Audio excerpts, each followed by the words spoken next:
Alors, bonsoir tout le monde.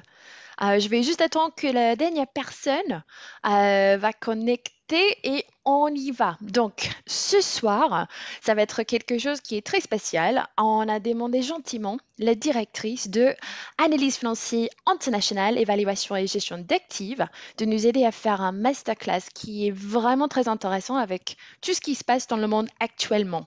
Donc, aujourd'hui, comme vous pouvez voir sur l'écran, on va faire un petit masterclass sur la finance, l'utile du monde de demain. Mais aussi, on va avoir l'occasion de parler du programme et on a aussi la chance d'avoir avec nous deux étudiants de ce programme. Donc, c'est super. Si vous voulez poser vos questions, c'est le moment. Donc, n'ayez pas peur. Si vous voulez mettre votre caméra, si vous voulez écrire vos réponses, si vous n'avez un peu peur peut-être de poser vos questions en vive voix, je suis là dans le chat box pour répondre à toutes vos questions. Mais aujourd'hui, c'est vraiment pour vous renseigner sur notre programme super qui est hyper bien classé dans Financial Times. Donc, je vais donner les paroles à Catherine et on va vous parler, les deux étudiants, Kenza et Camilo, un peu plus tard. On va parler de vos expériences. Donc, merci et Catherine, je vous en prie. Merci Katie. Je vais déjà remercier Kenza et Camilo de leur présence ce soir au titre d'actuels étudiants du master AFI et je leur laisserai la parole à la suite de mon petit exposé sur la finance, l'outil du monde de demain. Alors, la finance a toujours été essentielle, ça a toujours été l'huile du moteur économique, mais aujourd'hui, plus encore, pour construire le monde de demain. Alors, construire le monde de demain, construire le monde de demain, pourquoi? Parce qu'en fait, nous sommes face à une ou plusieurs mutations. En tout état de cause, on est face à un bouleversement. Bouleversement parce qu'en fait, le Covid étant une pandémie, donc par définition un virus mondial, démontre que notre monde global, notre planète, est un point de bifurcation. Bifurcation comme étant un point critique au sens de deux scientifiques chimistes et sciences naturelles, comme étant un point critique à partir duquel un nouvel état devient possible. Ce nouvel état qui doit devenir possible, ce monde de ce qu'on appelle après-Covid, doit être construit au travers de trois vecteurs. Trois vecteurs parce que trois dimensions. Trois dimensions parce que trois transitions. Première transition, la transition énergétique, la transition écologique, c'est la même. C'est la plus, je serais tentée de dire, la plus grave. Pourquoi? Parce que quoi qu'il arrive, on ne peut pas avoir de population en bonne santé si la planète ne l'est pas. Deuxième transition, la transition numérique, c'est la digitalisation des économies, c'est ce qu'on a connu, ce qu'on connaît à l'instant T, là où on est ensemble au travers d'un écran. Il faut apprendre à s'approprier, et on a commencé à le faire pendant la crise sanitaire, il faut s'approprier ces nouveaux outils de digitalisation. Et enfin, la transition sanitaire.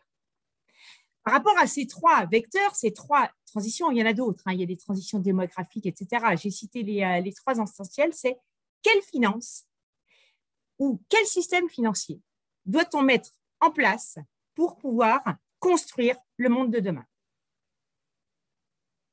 Alors, un système financier, c'est quoi? Je ne vais pas interroger Kenza et Camilo ce soir, mais un système financier, c'est quoi? C'est un système qui a lieu d'être pour rapprocher des agents économiques, pour certains en besoin de financement, d'autres en excédent d'épargne. Ce système financier va être composé de deux sous-systèmes, le marché financier, stricto sensu, et le système bancaire. Le marché financier, on est dans les émissions de valeurs mobilières, on est dans la gestion des risques, je vais y revenir. Le système bancaire, on est dans l'intermédiation de l'économie avec les activités de crédit.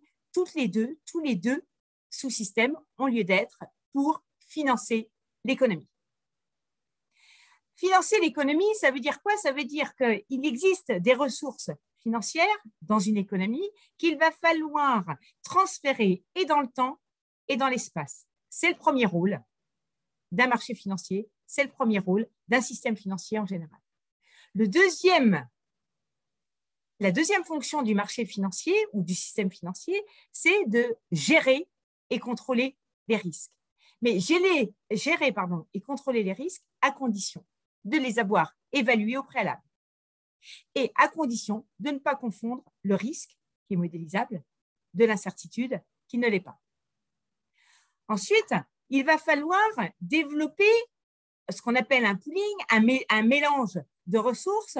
Donc, dit autrement, ça signifie qu'il va falloir multiplier les sources de financement et multiplier les sources de placement, puisqu'en fait, on a des agents économiques qui sont pour certains en demande de financement, d'autres qui sont en excédent d'épargne. Eu égard à ce qu'on vient de dire sur les risques, autant ceux qui cherchent des moyens de financement vont devoir diversifier ces moyens de financement, mais celui qui apporte également ce moyen de financement va devoir diversifier ses placements. Quatrième fonction, le clearing et le settlement payment systems. Le clearing, c'est la compensation. Le settlement payment system, c'est la gestion des paiements et des règlements après bourse si on est sur les marchés financiers ou après opération bancaire si on est sur le système bancaire. Cinquième fonction, qui ne sont pas forcément hiérarchisées, cinquième fonction, c'est de proposer un prix qui va répondre à la loi de l'offre et de la demande, un prix qui va s'appeler sur les marchés financiers une cotation. Et enfin, minimiser les asymétries d'information. Une fois qu'on a vu ce rôle, quel système financier nous sera utile demain? Ce système financier, il est progressivement, depuis les années 70 et plus encore depuis les années 80, dans les grands pays d'économie dite développée, ce système financier, il est passé hors sol. On a oublié quelle était l'utilité sociétale d'un marché financier et d'un système financier. Et ça avait été déjà dénoncé par un sociologue allemand en 1944 qui avait dit que la société était encastrée par le secteur industriel et commercial. Aujourd'hui, on a un double encastrement. On a le secteur financier qui est au-dessus du secteur industriel et commercial, lui-même au-dessus de la finance, de la société, pardon.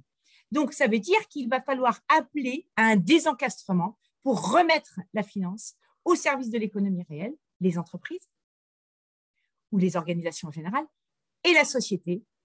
Et on pourrait dire qu'il y a même un triple encastrement si on parle de biosphère. Il y a un moyen. Ce sont les objectifs de développement durable donnés en 2015 par les Nations Unies qui peuvent être des objectifs pris, donc objectifs de développement durable, donc d'un monde meilleur sur toutes les strates de la société. Ces objectifs de développement durable peuvent être pris comme étant un business plan de la finance de demain. Business plan de la finance de demain au travers de ces 17 ODD qui vont être une grille de lecture pour développer des produits financiers. Les produits, ils existent. Donc, encore faut-il les utiliser à bon escient. Les produits, ils existent. On a les produits financiers classiques, on a les valeurs mobilières, on a les marchés dérivés qui vont servir à gérer des risques, etc. Mais on a également des produits financiers nouveaux.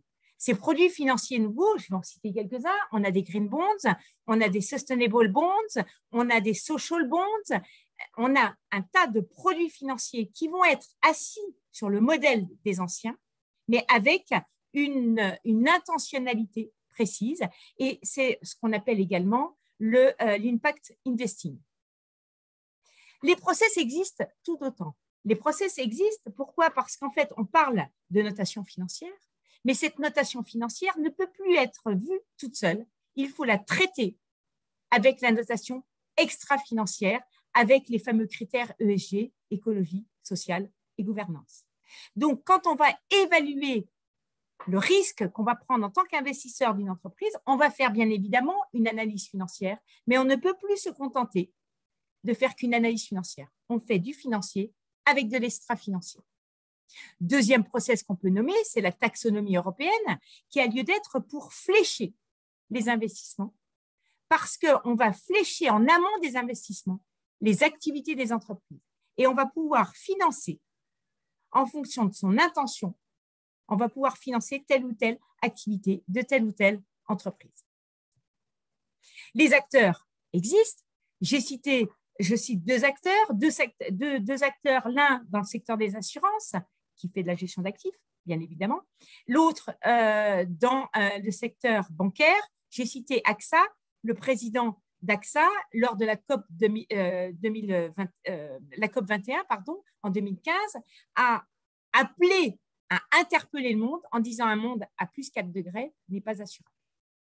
Aujourd'hui, la transition énergétique qui devient notre moteur a lieu d'être avec une chaleur qu'on a à Paris qui est aujourd'hui précisément insupportable. Le deuxième acteur, c'est Mirova, qui est une filiale d'un des grands groupes bancaires qui s'appelle BPCE, qui s'est doté d'une raison d'être, qui a ça veut dire inscrit dans son objet social de contribuer à une économie plus durable et plus inclusive. Et les métiers suivent. Les métiers suivent, ça veut dire quoi? Ça veut dire qu'on parlait d'analyste financier. Alors, le terme d'analyste financier est global. Et on a des analystes buy-side, on a des analystes sell-side, on a des analystes fonds, on a des analystes risques, etc.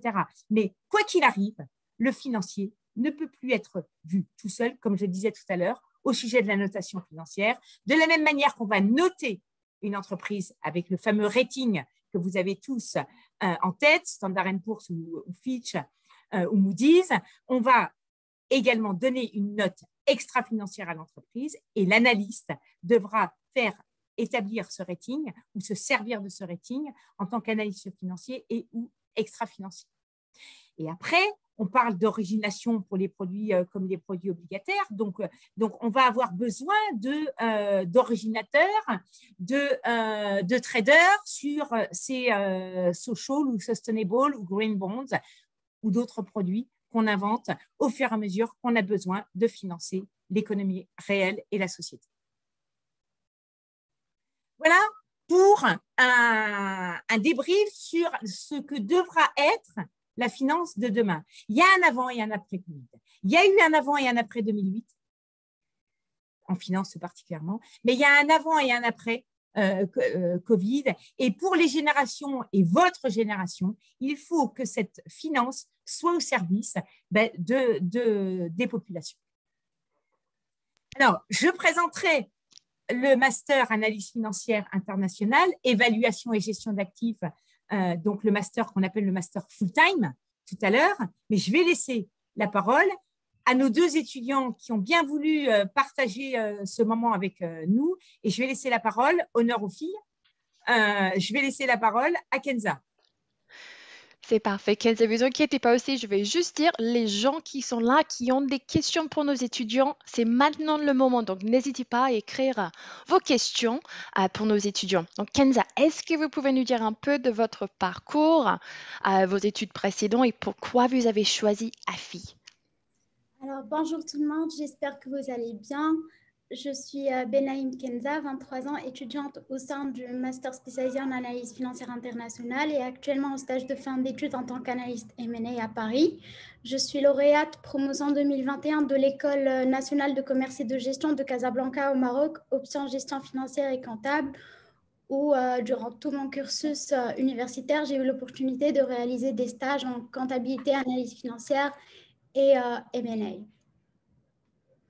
Si j'ai choisi l'année dernière le master AFI, c'est parce que c'est un master déjà qui répondait à mes attentes. C'est un master qui est en full-time. Il est plus figé sur la gestion d'actifs, mais on a eu l'opportunité aussi de voir d'avoir des cours en corporate finance, ce qui était intéressant pour moi parce que à l'ENCG au Maroc, j'avais plus des cours en finance d'entreprise et je voulais avoir un peu, je voulais développer un peu mes compétences et mes connaissances en gestion d'actifs et en finance de marché.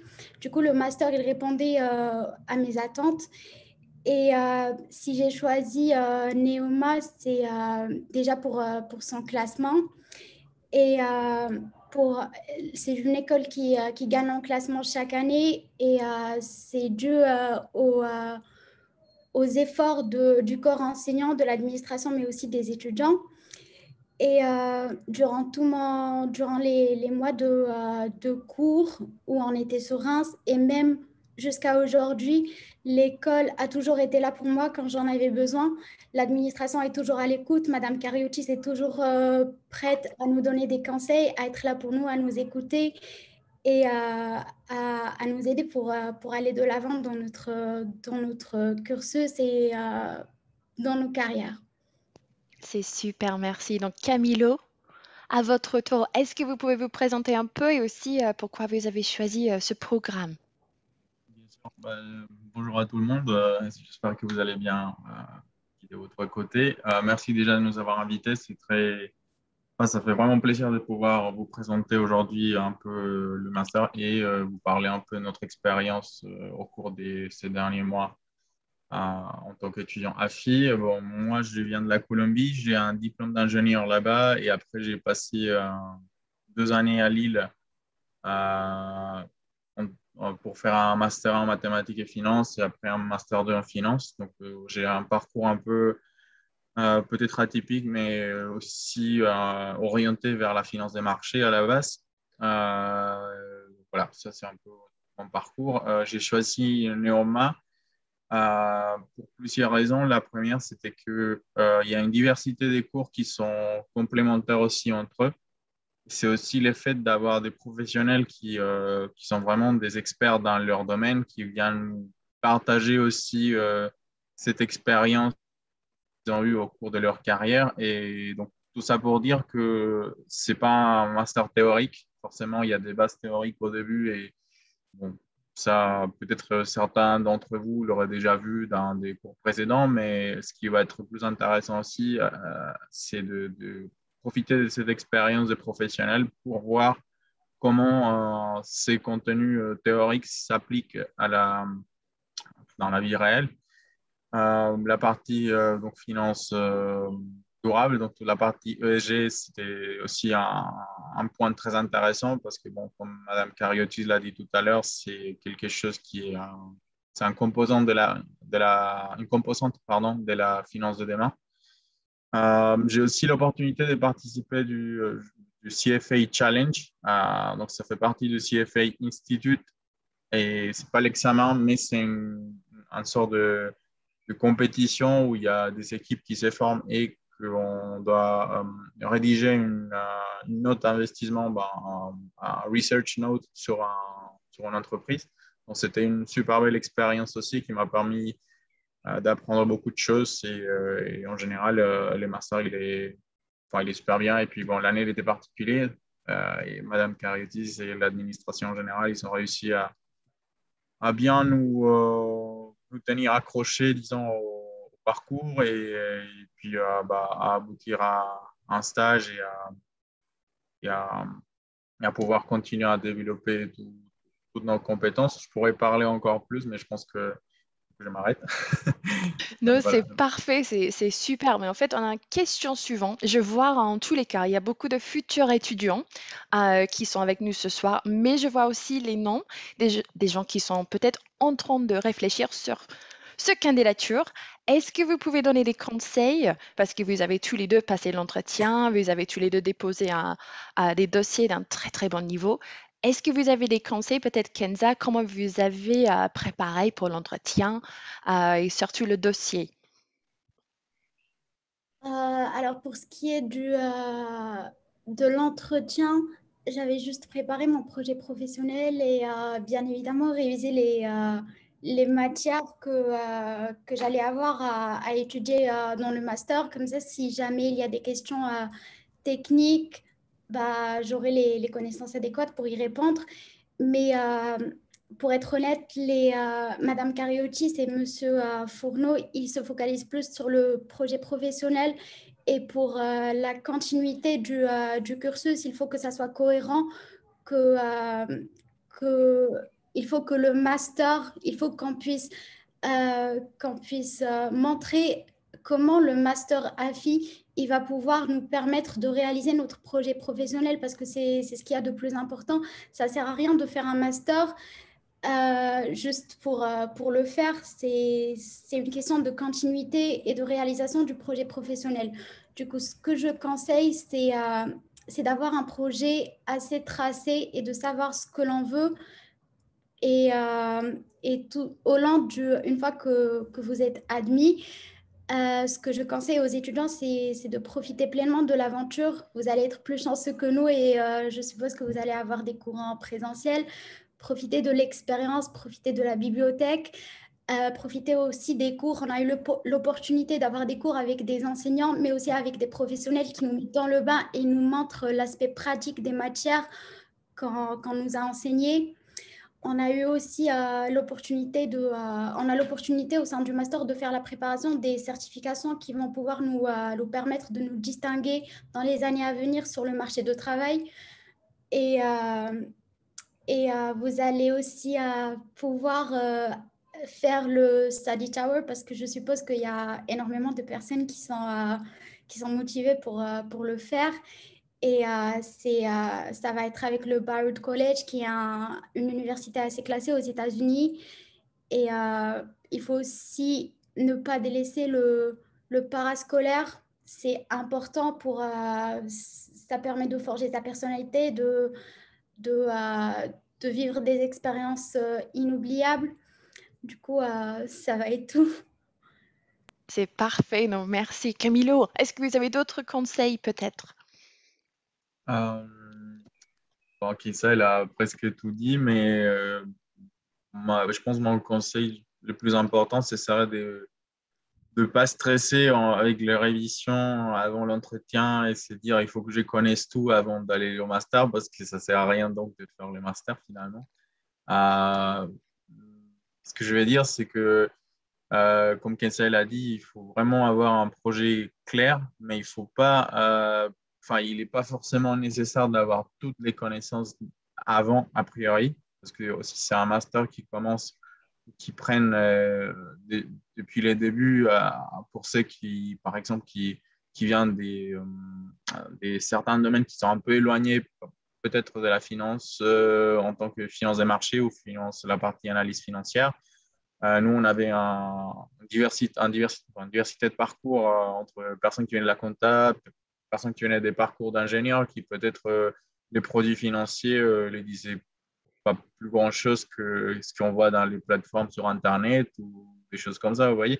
Donc, c'est pas qu'on doit avoir toutes les connaissances a priori parce qu'on va beaucoup apprendre, il y a beaucoup de choses à voir, il faut être juste vraiment motivé, savoir qu'on est dans une très bonne école, un très bon master qui est très bien classé, qui va nous ouvrir aussi des portes, surtout maintenant que bon, ça repart. Je ne sais pas si vous avez vu les perspectives économiques, mais on commence à parler aussi de l'inflation, etc. Donc ça, c'est peut-être un bon signe que le marché, en général, redémarre et qu'après la crise du Covid, et que ça va partir vraiment en puissance et qu'on va être, disons, au début de cette repartie où le marché du travail va exploser parce qu'il y aura beaucoup de demandes et surtout avec la partie pour ceux qui aiment bien la partie ESG, la partie vert, la partie vert, moi j'aime bien aussi, mais, mais juste pour les dire plus simplement, ce serait aussi une très belle opportunité. Et en fait, Camilo Kenza, il y a d'autres conseils qui est très important. Une grande partie du programme, c'est le stage à la fin des études ou une expérience professionnelle. Camilo, est-ce que vous pouvez nous parler un peu de votre recherche, si vous avez des conseils, et qu'est-ce que vous faites actuellement dans votre stage? Ok. Bon, actuellement, je suis analyste risque des marchés pour les desks crédit chez Crédit Agricole CIB. Donc oui, les stages, je ne sais pas si vous connaissez déjà, je pense, la configuration du master. On a 4 mois de cours intensifs.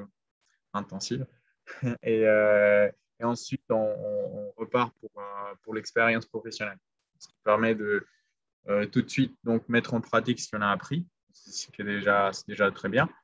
Mais il ne faut pas non plus s'endormir dans la recherche. Moi, personnellement, je suis quelqu'un qui est très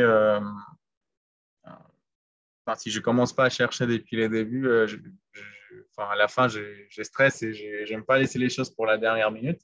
Donc, dès qu'on a eu l'accès à Job Teaser, par exemple, pour commencer à chercher les stages, j'ai commencé à balancer mon CV à fond à toutes les offres que j'ai trouvées intéressantes qui pourraient me servir, même si peut-être ils cherchent pour quelqu'un là tout de suite ou dans la semaine suivante, envoyer parce que ça va vous permettre de donner l'expérience et qui sait, quelqu'un peut trouver votre profil intéressant et peut vous attendre un mois ou 2 mois. Dans mon cas, j'ai trouvé mon stage en novembre, j'ai commencé en février. Donc voilà, c'est un peu ça. Il faut pas s'attarder non plus parce que bon, j'ai de mes collègues, il y a certains qui ont galéré un peu pour trouver des stages, mais c'est parce qu'ils ont commencé à chercher un peu plus tard. Et un peu plus tard, c'est vers la fin, quoi.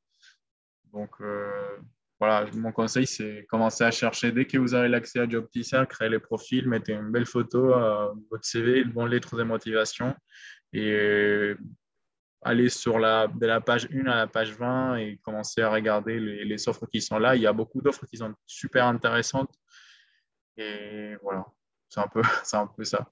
Oh, c'est parfait. Kenza, est-ce que c'était la même expérience pour vous?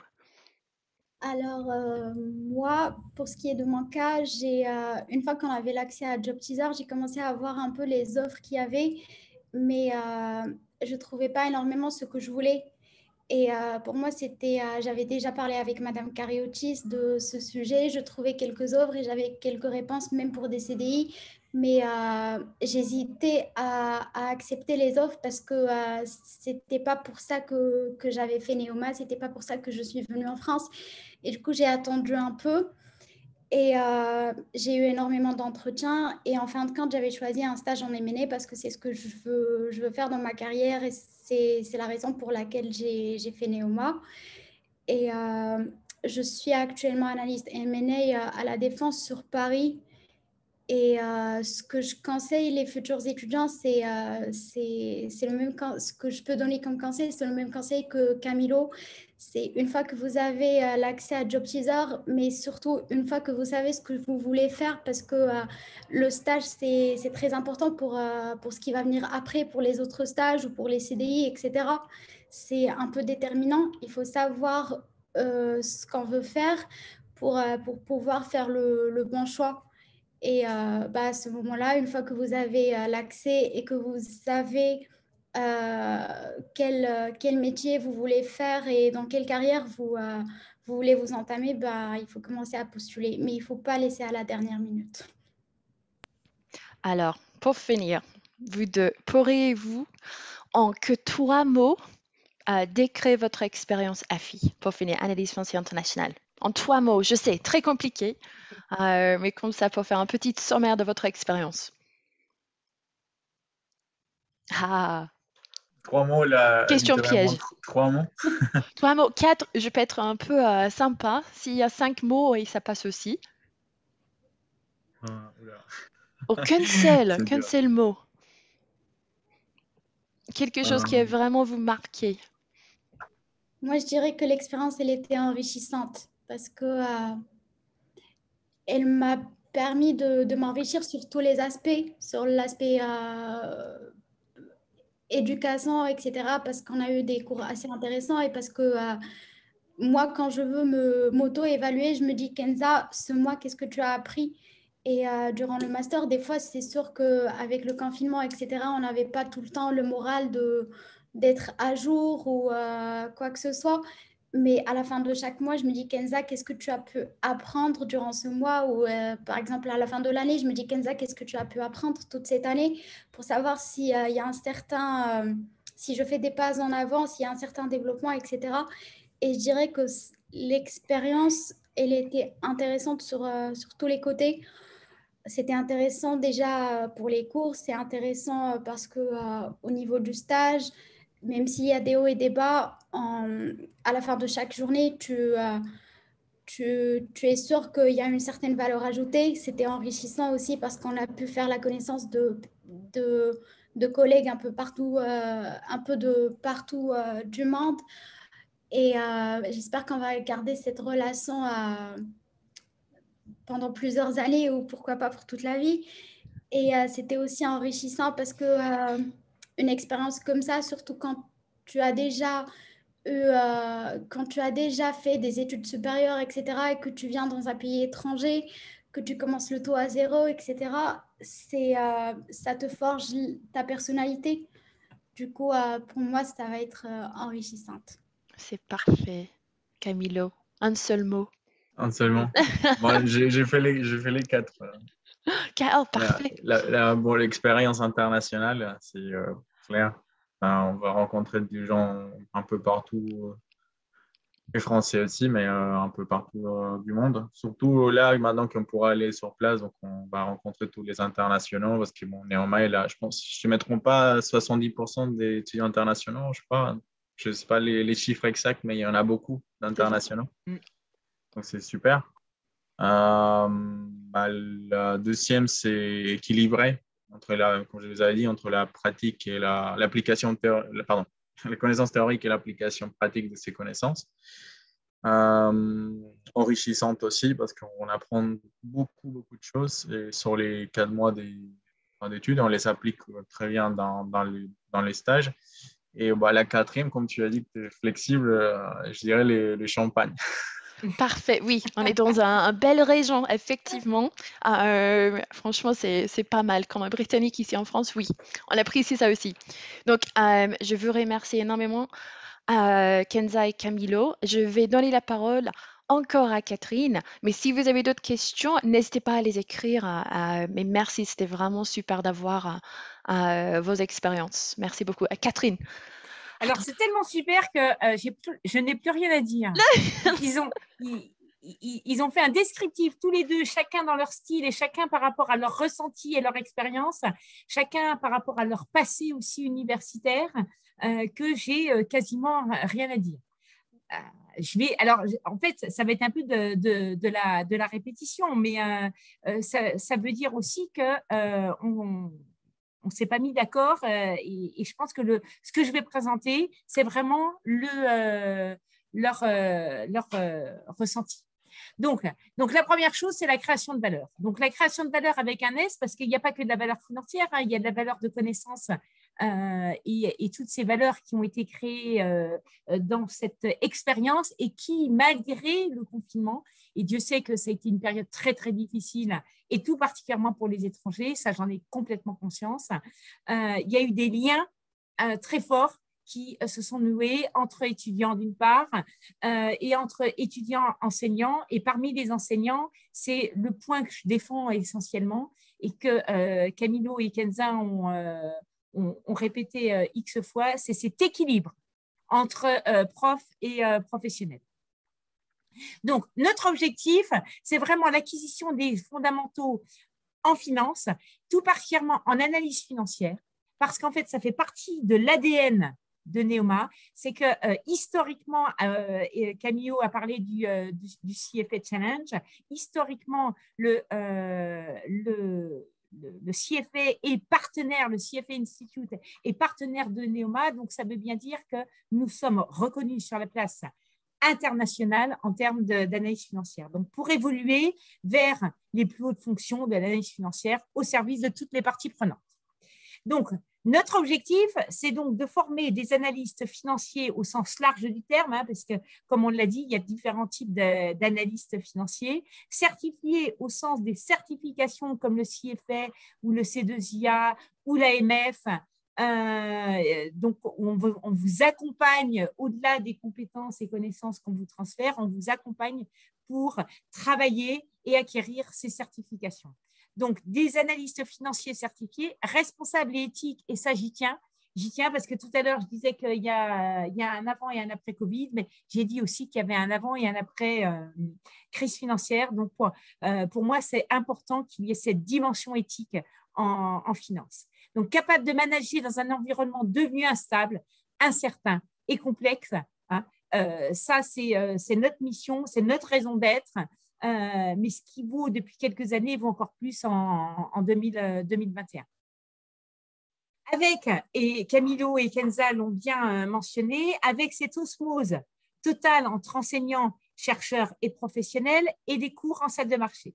Donc, on a une salle des marchés à l'école et ce sont des professionnels qui viennent faire cours et qui, si je caricature, puisqu'on a co-construit ensemble un certain nombre de cours, les professionnels vont dire, vous avez vu ça, vu par les profs, en théorie. Maintenant, qu'est-ce que j'en fais, moi, quand je lance un emprunt obligataire, par exemple, ou quand je suis chef de file et que je vais lancer un emprunt obligataire, on part de l'origination jusqu'au placement des titres et les étudiants travaillent en groupe sous contrainte comme si ça a été dans la vraie vie et vont développer ce placement du produit, ils vont pricer le produit avec les compétences de l'enseignant qui est un professionnel, qui est patron de salle de marché, qui vient faire cours. Bon, et puis l'intégration parfaite du financier et de l'extra-financier, je l'ai dit et ça a été également répété par Camille. Alors, là, c'est globalement, on va pas avoir le temps de traiter, et ce n'est pas l'objet non plus de ce webinaire, cette masterclass. Globalement, ce qu'il faut retenir, c'est qu'on est toujours analyste financier, on forme des analystes financiers à destination de cette finance qu'on appelle finance de marché, mais moi, je n'aime pas cette distinction entre corporate finance et market finance, parce que l'une se nourrit de l'autre. Et on ne peut pas faire que de la finance de marché sans connaître la corporate finance et inversement. Donc, nos compétences clés sont, au lieu d'être sur l'analyse financière, au service des deux finances, si je puis dire. Okay. Donc, on plante le décor du marché de l'environnement. Après, on va revoir un certain nombre d'éléments pour remettre tout le monde d'aplomb, parce que je ne l'ai pas dit, mais je suis très ouverte quant au cursus universitaire d'avant master. Et Camilo est un bon exemple puisqu'il a fait une école d'ingénieur. Donc, j'aime beaucoup cette pluralité d'horizons, parce qu'en fait, c'est vraiment constructif de par les échanges qu'on peut avoir. Et Kenza évoquait les échanges avec les individus, mais avec les individus et leur passé universitaire et leur future trajectoire. Donc ça, c'est important. Il y a quelques années, j'ai eu un étudiant qui avait fait l'école vétérinaire et qui avait un projet de fusion de cliniques et qui venait chercher les compétences en finance. Ce que je demande dans l'entretien, c'est que vous sachiez quand même ce qu'est un compte de résultat et un bilan, à minima. D'accord ? Après, Kenza l'a dit, il y a beaucoup de choses qui sont apprises en cours de master, mais que vous ayez suivi une option compta ou finance dans votre cursus antérieur. Donc, je ne vais pas détailler le cours, je vais reparler du Study Tour à New York et de ces éléments qui sont des éléments, ce qu'on appelle à la mode un petit peu, ce qu'on appelle les soft skills, où c'est important. C'est ce qui va faire la différence aussi, c'est que la technicité, c'est une condition nécessaire, mais pas suffisante. Il faut aller chercher autre chose, et l'autre chose, on l'a aussi à Neoma. Donc, fait par des enseignants-chercheurs, dont je fais partie, bien évidemment, et des professionnels de la finance. Alors, j'ai donné des exemples d'établissements. Je ne suis pas mariée avec un établissement spécifique. Pour moi, c'est important que le professionnel vienne faire part des compétences dont il a eu besoin, dont il a besoin et dont il aura besoin pour ses futurs embauchés que sont les étudiants. Alors, je vais m'attarder un petit peu sur les certifications qu'on a évoquées tout à l'heure. Donc, on a une salle de marché. Donc, on a une salle de marché équipée par Bloomberg, ce qui veut dire que vous avez une compétence acquise par les cours que vous avez en salle de marché et que vous pouvez avoir par un certificat en plus qui s'appelle le BAT, Bloomberg Assessment Test, qui vous permet de prouver par un bout de papier que vous avez fait tous les exercices sur Bloomberg, en plus de ce que vous avez vu en première certification qui est offerte avec la salle des marchés. Donc, charge à vous de travailler dessus. On a une deuxième certification qui est la certification AMF. Alors, AMF, c'est l'autorité des marchés financiers, c'est l'autorité de tutelle française. Et depuis un certain nombre d'années, et c'est le cas dans d'autres pays également, mais depuis un certain nombre d'années, pour rentrer dans un établissement financier, quel qu'il soit, hein, banque, fonds d'investissement, boutique M&A, etc., il vous faut la certification AMF, l'autorité des marchés financiers, que vous pouvez passer gratuitement, c'est-à-dire que c'est Neoma qui paye, c'est compris dans les droits de scolarité, et vous avez du e-learning pour autant d'heures que vous voulez, et vous passez l'examen quand vous vous sentez prêt, grâce à l'École supérieure de banque, qui est le partenaire historique de la formation continue en banque en France. Et enfin, alors, on a un partenariat avec la SFAF, je vais en parler, au travers du Certified International Investment Analyst, mais je vais vous parler des deux certifications que sont le CFA Institute et le C2IA. Donc, le CFA, on va vous préparer à préparer le CFA. J'insiste bien sur préparer à préparer. Pourquoi? Parce qu'en fait, dans le master AFI, il n'y a que 400 heures et il n'y a que 400 heures qui, pour certaines, vont se coller dans l'état d'esprit du CFA. On a un certain nombre de profs qui ont le CFA Level 2 ou 3 et qui vont faire cours dans cet état d'esprit du CFA. Après, c'est des centaines d'heures de travail personnel où il faut travailler dans les QCM du CFA. Ce qu'il y a de sûr, c'est que Neoma, dans le programme Grande École, qui a une option CFA, a des moyennes de réussite largement supérieures aux moyennes mondiales. Donc, on en est très fiers. Et quand je parlais de l'analyse financière comme étant dans l'ADN de Neoma, notamment le CFA Institute prouve que les étudiants de Neoma ont des moyennes supérieures aux moyennes mondiales, quel que soit le niveau, 1, 2, 3. La deuxième possibilité que vous pouvez avoir, c'est passer le C2IA grâce à un partenariat qu'on a signé avec la SFAF, la Société française des analystes financiers, où il y a 3 étapes aussi, comme le CFA, mais construites différemment. Le C2IA va vous permettre, le partenariat qu'on a, va vous permettre de passer un examen en étant étudiant à Neoma. Vous serez préparé en conséquence si vous le souhaitez. Après, il faut vous inscrire, etc. Vous avez le deuxième examen avec la diplomation du Master AFI, à condition de s'être inscrit dans le track. Et vous avez un 3e niveau que vous pouvez avoir au bout de 2 ans d'expérience professionnelle, que vous pouvez avoir quant à l'habilitation à passer ce diplôme, le C2IA, et que vous avez donc, vous pouvez vous y présenter au bout de 2 ans, dont le stage AFI qui rentre dans ces 2 ans. Alors, les plus courageux vont passer les 2 certifications. Pour le dire de façon mécaniquement, grosso modo, on va dire, le CFA Institute, c'est la finance anglo-saxonne, donc New York, Londres, et le reste du monde, c'est le ZIA. Je caricature, mais il y a beaucoup d'étudiants qui partent à Singapour avec le C2IA en poche, plus que le CFA. Il y a des pays comme la Suisse où obligatoirement il faut le C2IA pour avoir possibilité de rentrer comme analyste financier en Suisse. Après, ça dépend de votre trajectoire, de votre courage, etc. Voilà pour ces certifications. J'ai oublié, aurais-je oublié Finance for Tomorrow? Oui. Alors, je ne l'ai pas. Alors, Finance for Tomorrow, Kenza en a parlé, Camillo également. J'ai oublié le logo, vous ne leur direz pas. Finance for Tomorrow, on a un partenariat avec eux et on était le premier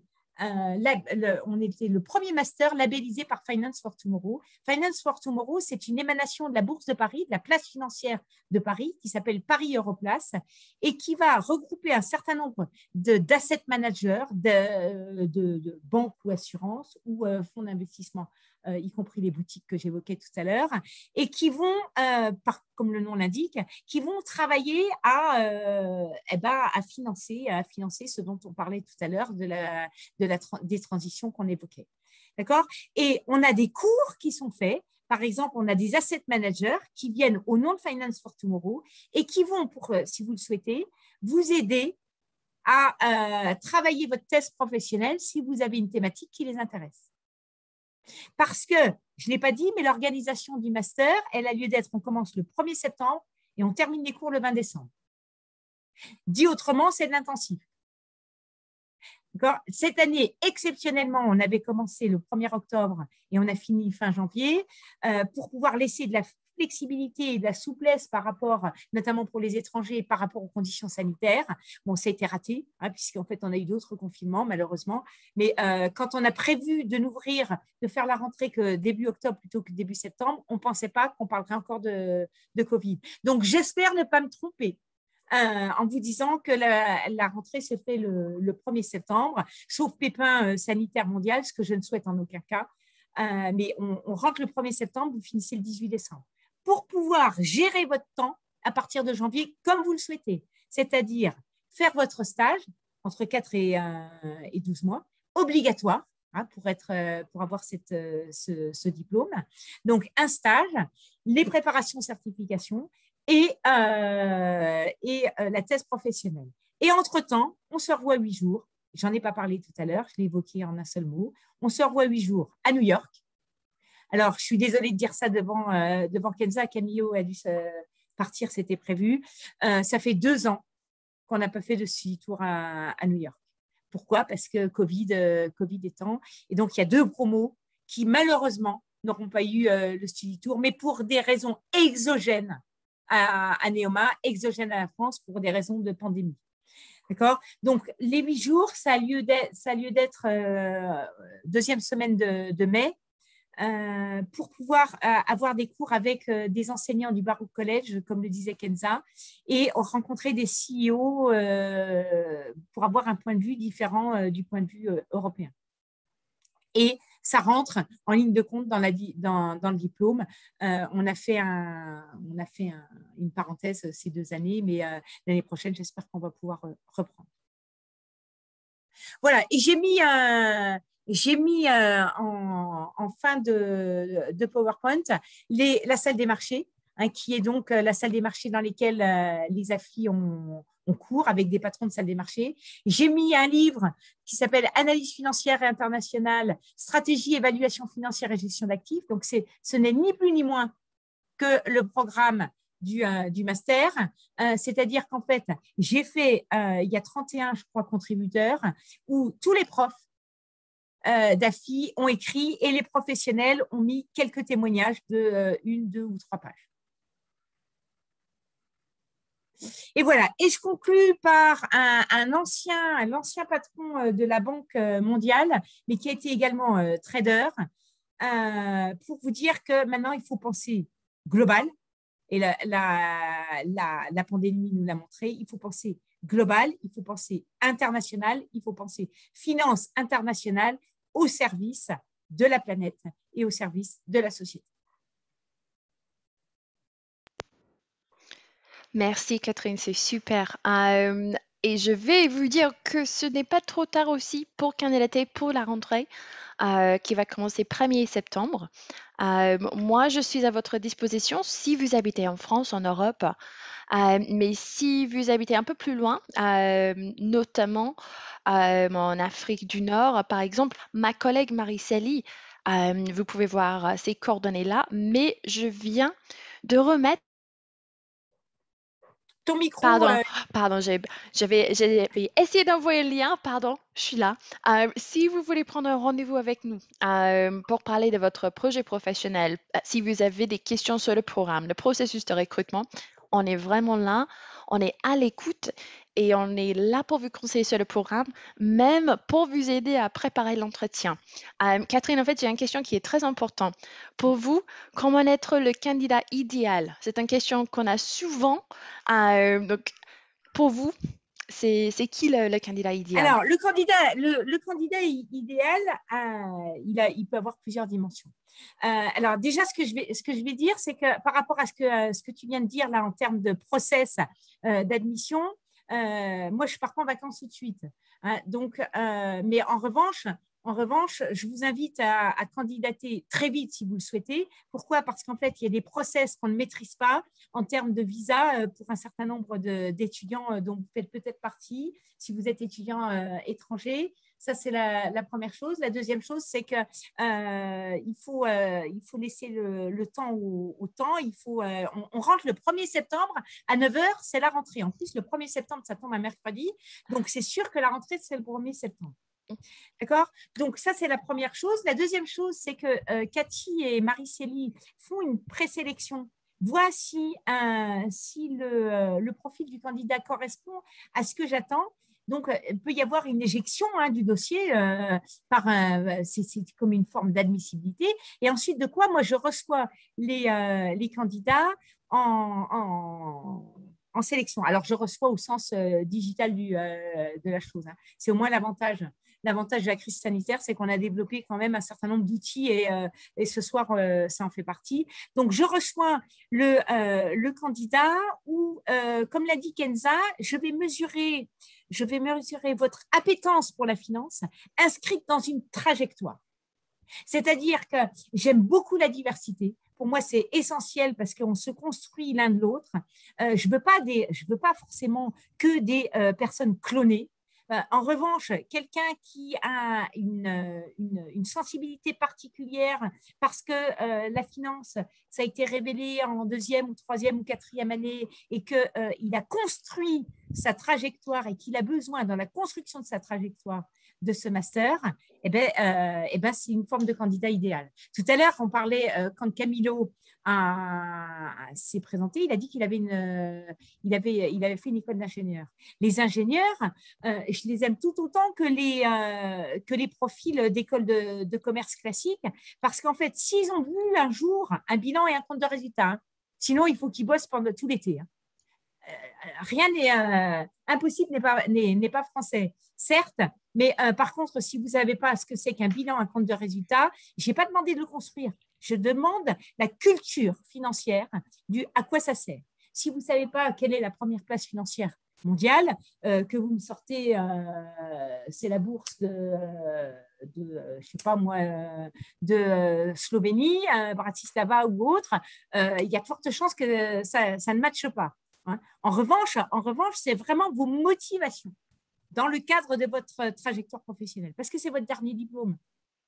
C'est un master spécialisé, on recrute à Bac+5, vous n'allez pas devenir étudiant professionnel parce que ça ne sera pas bon, ni pour vous, ni pour trouver un job. Donc, c'est votre dernier diplôme, il est professionnalisant puisqu'il est fait aussi en écosystème avec des professionnels. Je ne sais pas si j'ai répondu à ta question. Oh non, c'est parfait, merci. Donc, c'est pour ça, moi, bien sûr, je suis là. Si vous voulez avoir encore une conversation avec moi, je sais je vois les noms. J'avais parlé déjà avec plusieurs d'entre vous qui sont en train de décider sur le programme. Vous avez un peu de temps, comme on a dit, pour candidater. Si effectivement pour le visa c'est un peu plus compliqué, donc si vous avez besoin d'un visa pour venir en France, je vous conseille fortement de candidater avant fin juin. Ah oui. Pour les gens qui habitent en Europe, normalement en juillet vous pouvez quand même déposer un dossier. Je serai là pour vous aider et vous accompagner jusqu'à la fin. Mais je vois qu'on n'a pas de questions, c'est le dernier moment. Si vous voulez poser vos questions, c'est maintenant ou jamais.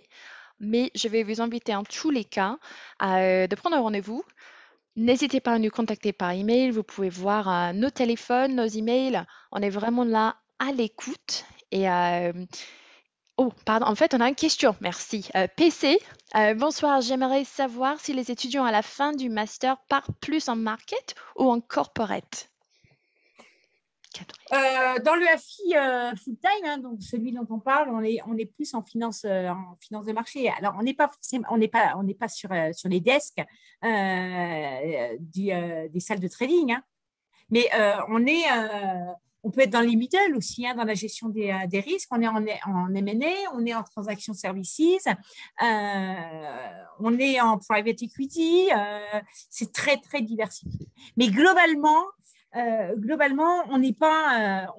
la corporate finance, dans ce master, c'est davantage un outil. C'est-à-dire que j'ai parfois des étudiants qui ont fini dans des directions financières de grandes corporates Mais globalement, les étudiants partent plus dans les établissements qu'on a cités.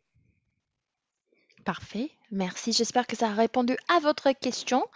Est-ce qu'on a les dernières questions avant qu'on on dise au revoir pour ce soir? J'ai une question d'un futur étudiant. Je vais voir, normalement, je crois que vous avez quand même un accès à Job Teaser le moment que vous êtes inscrit dans le programme. Donc, je vais quand même envoyer C'est ce un que email disait demain. Kenza tout à l'heure. C'est ça. Donc, je vais voir si vous n'avez pas reçu les Alors, identifiants.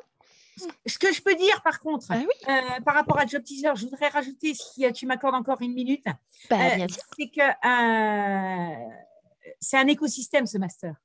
Et tout à l'heure, je parlais des professionnels qui viennent faire cours. Parmi les professionnels, il y a 3 anciens masters AFI et il y a des anciens PGE Neoma, parce qu'on est une grande famille. C'est le slogan Join the Family. C'est le slogan en ce moment pour les admissibilités des masters. Ce qui veut dire que les anciens masters AFI ont un groupe LinkedIn et ils me donnent les offres de stage avant de les uploader sur Job Teaser. Donc, et cette année, Kenza l'a dit, il y a eu quand même, il y a eu et Camilo l'a dit également, c'était une année difficile pour les entreprises, vous le savez tous, c'est une année difficile de par le monde, donc il y a eu des difficultés pour trouver des stages et on a actionné le réseau des anciens. Alors je dis on, il s'est même actionné de lui-même pour que tous les étudiants puissent trouver des stages, même en période de pandémie. C'est parfait. Donc, en tous les cas, vous devez avoir un accès à Job Teaser. Je vais demander, mais c'est un programme vraiment où il y a le soutien de Catherine, de tous les professeurs de réseau, les diplômés, pour vous aider à trouver un stage, un CDI, un CDD à la fin du programme. Mais en tous les cas, je vais vous envoyer un email demain avec plus d'informations. Je vais demander que quelqu'un vous contacte avec les coordonnées, les identifiants pour avoir un accès à Job Teaser. Je ne sais pas si on a d'autres questions. Ou Catherine, s'il y a quelque chose d'autre que vous voulez dire avant qu'on finisse? Non, par contre, le Job Teaser, c'est une fois que tu es étudiant. Hein. C'est ça. Oh, parfait. Donc, c'est vraiment C'est moment pas en 1er candidatant. septembre. Hein. C'est quand vous êtes inscrit dans l'école parce que c'est un futur étudiant Ben qui est oui. déjà inscrit dans le programme. Ah, alors ça, je ne sais pas, mais à mon avis, non, ça démarre le jour J où il a voir. l'identifiant First de Neoma, hein, Kenza, je pense que c'est ça. Une fois que vous êtes inscrit et quand vous avez envoyé les identifiants et le mot de passe provisoire pour se connecter sur la plateforme de Neoma, c'est le même. Normalement, c'est avec la boîte mail de Neoma que tu te connectes sur Job Teaser et même à travers la plateforme, genre dans la partie Super. carrière, tu cliques sur Job Teaser et après, ça se connecte directement. Oui. Mais il faut avoir le statut d'étudiant en Neoma. Heureusement d'ailleurs. Heureusement. C'est ça, donc je vais voir ça avec notre futur étudiant. Mais pour finir, je ne sais pas si vous avez quelque chose d'autre à dire, Catherine, pour ce soir. Non, écoute, merci. Alors, je remercie, bon, Camilo est parti, mais je remercie Cathy et Soraya d'avoir organisé cet événement, Kenza et Camilo pour leur témoignage. Et je réitère ce qu'a dit Cathy, c'est que, eu égard pour les étrangers, il y a le problème du visa pour un certain nombre d'entre vous, et il y a le problème aussi du pass sanitaire éventuel, etc. Donc, plutôt vous vous y prenez dans le process et moins vous serez stressé parce que le 1er septembre à 9h, c'est l'ouverture du master. Et le 1er septembre à 14h ou 13h30, je ne sais plus, enfin je ne sais pas, vous êtes en cours avec moi. Donc, c'est moi qui ouvre. Kenza rigole, mais il y a la rentrée officielle où on essaye de se connaître, etc.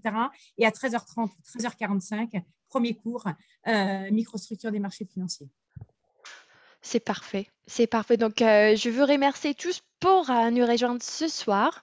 On est là pour vos questions et je vous souhaite un bon soirée et un bon week-end aussi. Merci Kenza, merci Catherine et merci Camilo. À bientôt. Merci. À bientôt. Bon courage à tout le monde. Merci Kenza.